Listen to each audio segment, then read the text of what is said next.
For about 3 years now, this guy has captured the attention of the Bay Area and the country. Dubbed the mystery monkey, he was able to elude wildlife officers and live off the land for a long time until now. He was tranquilized after about a 3.5-hour stakeout by wildlife officials earlier today and is now resting peacefully at the Animal Hospital of Northwood. Fox 13's Stef DiPietrantonio is live in Safety Harbor where the monkey is being cared for.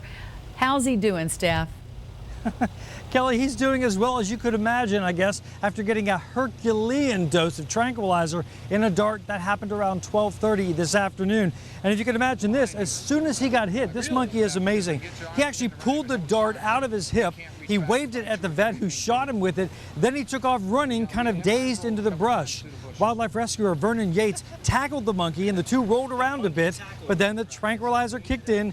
He conked out and they cradled it like a little baby and put him in a cage to sleep it off. His years on the run had come to a peaceful ending. This was Dr. Don Woodman's, by the way, first go-round shooting a gun like this, something he says they don't teach you in veterinary school. Previously, I used ketamine. I gave him enough that should have brought down a Tampa Bay Buccaneer linebacker, and he just shrugged it off. This time I used a combination of Tilazol and dexdomitor, and it worked nicely. I don't see any need to put him to sleep. There has been that concern that he would be put to sleep, but both Vernon Yates and I have been adamant that he should not be put to sleep.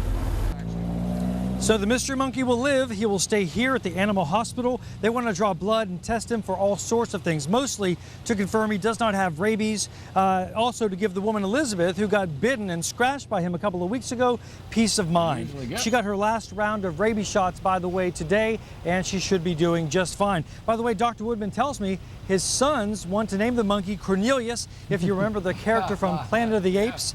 And for now, he's just one sleepy monkey as he sleeps off that tranquilizer. And also a private rescue, if you're wondering, has volunteered to keep him once the testing is done so he can live out the rest of his life happily with lots of other monkeys, rhesus macaques, just like him, guys. Well, that's great. He stayed in that one area for so long. We were also curious about what he looked like. He's huge, Steph. He's huge. You know, he's been eating really well, Kelly. He's had bananas, carrots, and yes, lots of Oreo cookies.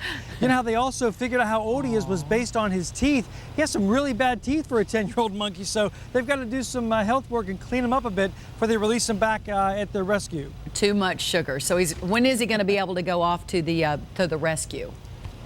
They're going to keep him quarantined here for about 30 days. They're going to do tests on him. They want to make sure the guy is in fine shape. And then really, it's going to be the best thing that happened to him is to be with other monkeys just like him. They said liken it to a man who's been marooned on a desert island the last 3 years without anyone to talk to. So he's probably got a lot to say. We've all been so curious about him. So there he is. All right. Thank you so much, Steph.